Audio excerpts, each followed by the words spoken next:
Hi, and welcome to this week's edition of Crosstalk. I'm Josh Lemons, Jackson Generals beat writer for the Jackson Sun, alongside me, Chris Harris, the voice of the Jackson Generals. Game 5 of the series against the Smokies was rained out, and as Chris explained to me just a little bit earlier, the two teams won't meet in the first half, so the game won't be made up. So we've got 139 games in the season.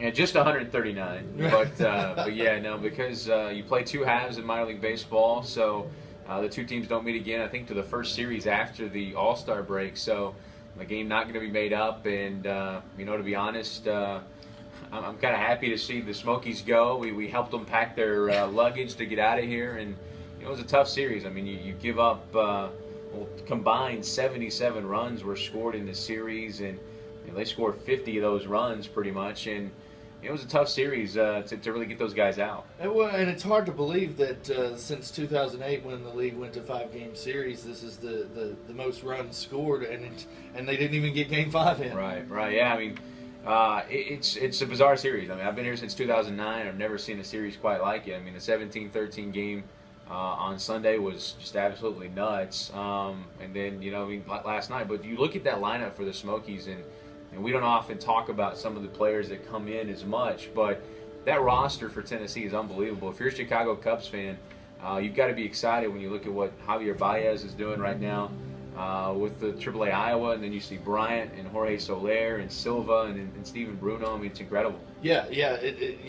A lot of talk is made about Chris Bryant, but Steven Bruno the other night went 4 for 6 with 2 home runs and 4 RBI, and he's the number 2 prospect. Right.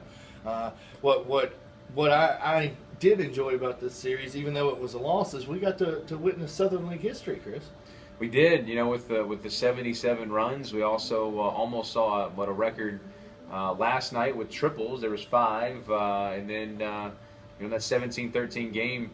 30 runs scored, the first time there's ever been 30 runs or more scored in a game, and there not been a home run. I'm actually still waiting on confirmation. They're still researching to see if that's ever happened in minor league baseball history. So that's incredible. And I think there was only the 29 hits in that game. There were only 6 extra base hits on Sunday. Yeah, well, I was thinking it was 10, but no, there was not many. Yeah, not a lot, but no home runs. And I was talking to a couple guys from the Mariners minor system out on the West Coast, and they said, Chris Bryant, no home runs. I said, there was only a couple balls that even hit the wall. Really, right. So it was an interesting series. The Generals had in 4 games had 40 hits. Right. And that's good to see if you're a Generals fan after you saw them struggle to only manufacture 6 runs in 5 games against Mobile. Yeah, I think it was, you lose 3 of 4 in the series. You lost 4 of 5 against Huntsville, but you got to realize those teams are minor league anomaly rosters. I mean, for Huntsville, you've got,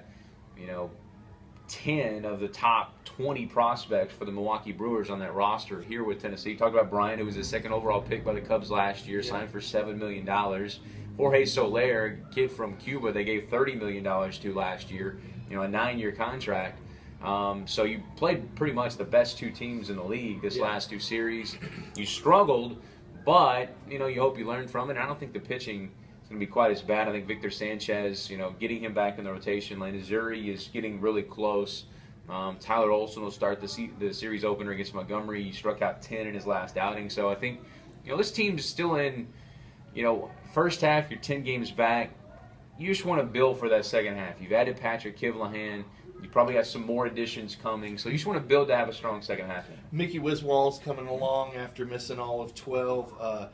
Trevor Miller had a great piggyback start, if you will, to piggyback on Sanchez when he came off the DL. Of course, Sanchez is still limited on his pitch count. Right. And Miller came in with a 4-run deficit and pitched 5 shutout innings to give the guys a chance, and then you had Hicks come up big with the 2-run or 2 RBI double, and then Dowd comes right behind him. And when we saw him tie the game, I said, "Oh, free baseball." But Dowdy, who struggled, but he came up, and there was no doubt as soon as that left the bat that one was gone, and that was the one win in the series, and it was a very good team win, well, I think it's really good looking forward to see the production you're getting from your catchers. John Hicks, had the big 2-run double He was serving as the DH on Monday night, Right. and then Dowd comes up, hits the 2-run home run to give them the 8-6 lead, and then eventual win on Monday night. And then you come back, and both those guys produced well last night in the 10-7 loss. And they switched roles last night, which is something that Horner said he really enjoys having the 3 catchers because he can get them their at bats in the DH spot without having to have them out there with the abuse of catching every single night. I mean, and John Hicks right now, he has the longest current on-base streak in the league. He's reached base safely in now 16 straight games. So that's incredible. And a guy we haven't mentioned, Dan Paolini, right behind him, he's reached base safely in 14 straight. He has 14 walks in his last 14 games. That's really incredible. And guys are getting on base, and you can tell they're getting a lot more confident at the plate. And we got a Montgomery team coming in that's got some great young pitching. They got a pretty good lineup, but not quite the lineup in rotation that we've seen the last couple of series. So I'm expecting a positive series coming up against Montgomery. Well, and Paolini came up big. I mean, even though it was in the game 1 loss, but he had that grand slam that put the Generals up 5-2, and the pitching kind of struggled a little bit after that and gave up some runs, and that's why they ended up with the loss. But that grand slam was big, and it had to be big for his confidence. Same thing with Mickey Wiswall. He had 2 home runs in this last series, and after missing all of 12 with an injury, it's good to see him starting to pick up. To me, a little bit sooner than I think you really expected after missing a whole season. So I think there's positives, even though 1-3 in this series and 1-4 in the last. But I think there's positives that you can take away from it, and I think that Horner said, as long as these guys keep competing, they keep battling. Battling is a word he likes a lot when I talk to him in the post game. But he likes the competitive spirit that these guys have, and like you said, I think it gears up for a good second half. I think so, and there's like I said, a few guys we've been talking about, and DJ Peterson, Jordy Lara, Gabriel Guerrero, some guys that are really swinging the bat well down there for the High Desert Mavericks. That we'll see how long they choose to keep them down there and join us. So that's about all the time we have. Thank you for tuning in. I'm Josh Lemons.